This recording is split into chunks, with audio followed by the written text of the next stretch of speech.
বেনাপোলে easy বাইকের যাত্রীদের কাছ থেকে স্বর্ণালংকার নিয়ে পালানোর সময় প্রতারক চক্রের ৬ নারী সদস্যকে আটক করেছে বেনাপোল পোর্ট থানা পুলিশ।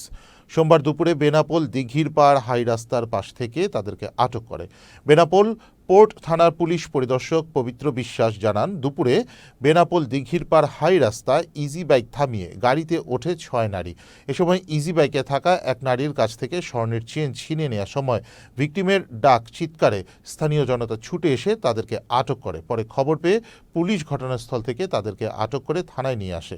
আটককৃতরা সকলেই ব্রাহ্মণবাড়িয়ার নাসিরনগর থানার ধরমণ্ডল গ্রামের বাসিন্দা।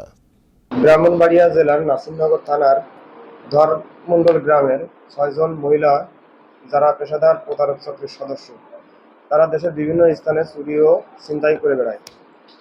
আজ বেনাপোল পোর্ট থানাধীন বেনাপোল বাজার হইতে স্থানীয় একজন মহিলা একটা ইজি বাইকে করে আসার সময় মহিলার চেনটি কৌশলে তারা চুরি করার চেষ্টা করলে ভুক্তভোগী মহিলা সে বুঝতে পেরে তার ডাক চিৎকারে স্থানীয় লোকজন তাকে বাইপাস সড়কে আটক করে। বেনাপোল পোর্ট থানা পুলিশকে সংবাদ দিলে বেনাপোল পোর্ট থানার পুলিশ ঘটনাস্থলে উপস্থিত হয় এবং স্থানীয় লোকজন পুলিশের হাতে আসামিদেরকে সোপর্দ করে।